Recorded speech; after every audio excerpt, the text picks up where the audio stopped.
Bonjour à tous, bienvenue dans cette vidéo, ce que nous enseignent les pervers narcissiques entre résilience et alchimie. Si vous ne me connaissez pas, je suis Tiffany, psychologue clinicienne, thérapeute psychocorporelle et conseillère en fleurs de bac, et je vous partage mes connaissances et mes expériences dans les domaines de la psychologie, la physique quantique et la spiritualité.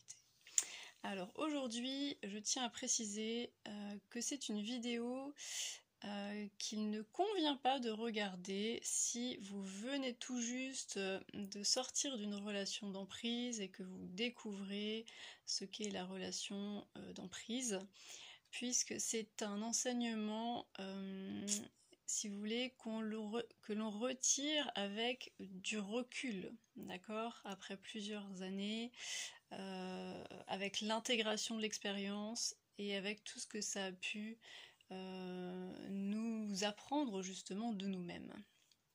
Si vous voulez, le sujet, l'idée principale de cette vidéo, c'est que la relation d'emprise perverse peut être un cadeau. Alors pour citer quelques points, par exemple, c'est une relation qui va vous révéler vos failles. Donc si quelqu'un vient révéler vos failles, c'est une opportunité pour vous d'aller guérir ces failles, d'accord, qui étaient peut-être latentes ou masquées, que vous aviez réussi à refouler ou à masquer, et qui finalement sont prêtes à ressurgir au gré des circonstances. Ça peut aussi vous mettre face à votre responsabilité, ça j'en ai parlé plusieurs fois, quelle est votre responsabilité dans une relation. Cela peut aussi vous permettre d'affirmer qui vous êtes, d'affirmer votre souveraineté, et tout ça ce sont des points que le pervers va venir mettre en lumière chez vous, d'accord ? Donc par exemple, quand un pervers dit je ne te fais pas de mal, tu t'en fais tout seul ou toute seule, c'est peut-être intéressant d'aller voir dans quelle mesure il a raison, d'accord ? Dans quelle mesure est-ce que je consens à des comportements qui sont maltraitants pour moi et pourquoi ? Est-ce que ce sont des comportements appris, des schémas répétitifs dans ma vie ? Est-ce que j'ai si peu confiance en moi que j'accepte n'importe quoi pour que l'autre m'accepte ou pour que l'autre me donne des marques d'affection ? Souvent le pervers va user d'insultes qui sont totalement vides de sens. Par exemple, mais t'es exactement comme ce que je pensais en fait, tu me déçois terriblement. Et finalement, ça ne veut rien dire, d'accord ? T'es exactement comme ce que je pensais, c'est-à-dire, on aimerait des précisions. On peut même pas se justifier, si tant est qu'il y aurait à se justifier, en tout cas s'expliquer. C'est même pas une véritable critique, c'est du vent. Et pourtant, on va être blessé par ce genre de remarques. Pourquoi ? Qu'est-ce qui fait écho là-dedans, en nous, d'accord ? Est-ce que ça touche justement une fragilité, un manque de confiance en nous ?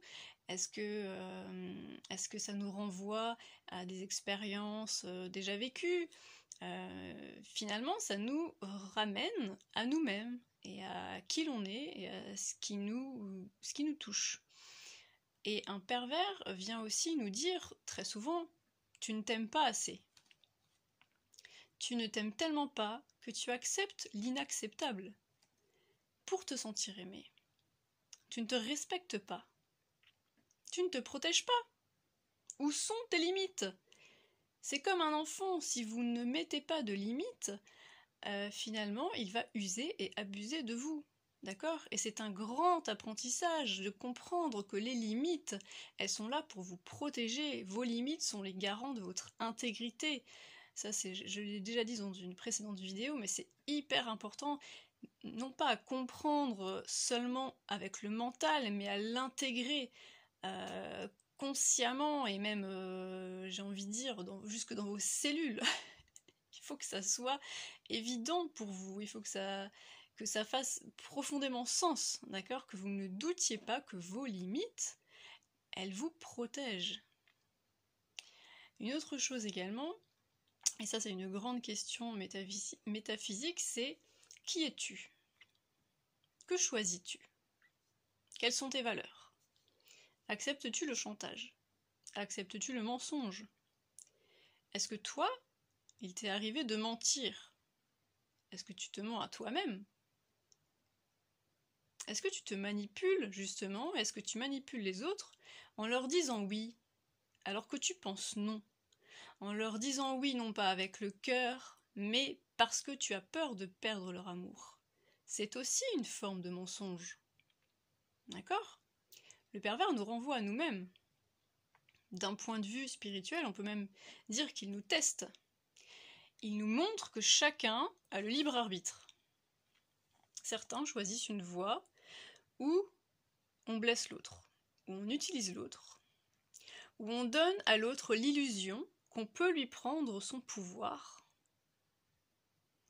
Et l'enseignement qu'il y a derrière ça, c'est d'arriver à comprendre que justement, c'est une illusion. Je le répète souvent et je vais certainement encore le dire pour que le message passe non pas de manière mentale mais que vous arriviez à l'intégrer vraiment. Sans victime, le pervers n'existe pas. D'accord? Sans consentement, il n'y a pas de manipulation possible. À partir du moment où on devient conscient de ce qui se passe, tout tombe à l'eau. D'accord? Ça ne fonctionne plus. Il n'y a plus de relation d'emprise. Finalement, le pervers nous enseigne à être justement conscient de qui l'on est, conscient de ce qui se passe dans la relation, conscient de ce qui se joue entre moi et l'autre, de ce qui me touche, de ce qui est important pour moi. Il nous rend conscients de nos paroles, de nos actes, de nos intentions profondes. C'est un enseignant. C'est un enseignant. Alors, peut-être qu'à un moment donné, on se dit, c'est même sûr, on se dit à un moment donné, j'ai quand même traversé l'enfer. D'un point de vue relationnel, ça a été l'enfer.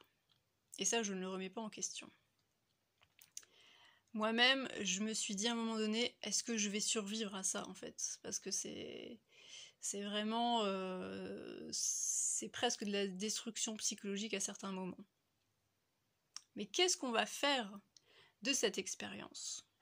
Tout ça, ça dépend de vous. Vous avez comme de la matière brute entre les mains. Comment est-ce que vous allez la transformer? D'accord? Qu'est-ce que vous allez faire de ça? Là, vous avez la main. Est-ce que vous allez en faire une force? Est-ce que vous allez pouvoir justement intégrer tous ces enseignements et voir à quel point vous avez profondément changé grâce à cette expérience? Sans le pervers, vous en seriez au même point, c'est-à-dire que vous n'auriez pas confiance en vous, vos limites sont totalement floues, vous ne savez pas ce qui est acceptable ou non pour vous, vous ne vous connaissez pas assez. Et tout ça, grâce à lui, vous avez appris. Vous en sortez grandi. Est-ce que vous arrivez à comprendre aujourd'hui que dire non, c'est pas un manque de considération, mais une affirmation de qui vous êtes? Est-ce que vous pouvez vous imaginer que vous avez déjà fait cette expérience, puisqu'à l'âge de 2 ans, tous les enfants passent par ce qu'on appelle la phase d'opposition. La phase d'opposition, c'est dire non. Et ils s'en donnent à cœur joie. Ils disent non du matin au soir. Non, je ne suis pas d'accord. Non, je ne ferai pas ce que tu dis, tu ne me domineras pas. Non, je n'aime pas ça. Non, je ne veux pas manger ça. Non, non, non, non. Est-ce qu'ils ont peur de perdre l'amour de leurs parents à ce moment-là, ces enfants de 2 ans? Pas du tout. Ils sont dans un instinct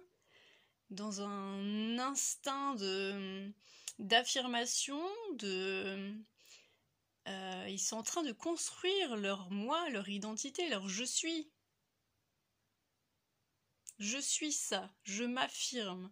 Mes limites me définissent. Mes limites font en sorte que je peux dire ça c'est moi et ça c'est toi. D'accord? Je ne suis pas ce que toi tu dis de moi. Je suis ce que moi je dis de moi. Et je défends mes limites. Parce que mes limites sont sacrées. Mes limites me protègent. Et c'est à vous seul de faire ça. Et ça aussi, c'est un grand enseignement. Si le pervers arrive à vous manipuler, c'est que tout ça, ce n'est pas acquis chez vous. Est-ce que vous vous rendez compte qu'il y a des gens qui ne tombent jamais sur des pervers, qui ne sont jamais touchés par leur technique. Ça ne fonctionne jamais sur eux. Parce que tout ça, tous ces enseignements, ils les ont déjà intégrés. C'est déjà dans leur système de croyance. Ils n'ont pas besoin de passer par cette expérience pour apprendre tout ça. Donc tout ce que je vous souhaite, c'est d'arriver à un moment donné à cette conclusion et à cet état où on peut se dire ça a été compliqué, ça a été difficile, ça a été douloureux, mais j'en ai retiré quelque chose de bénéfique. J'ai grandi à travers cette expérience. Aujourd'hui, je suis quelqu'un de totalement différent, mais c'est grâce à lui ou elle, c'est grâce à cette relation.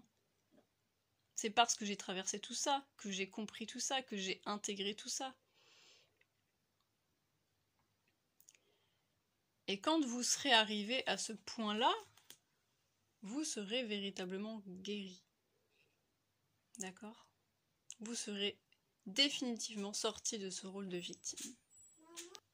Sur ce, je vous souhaite une bonne journée ou une bonne soirée et je vous dis à très bientôt.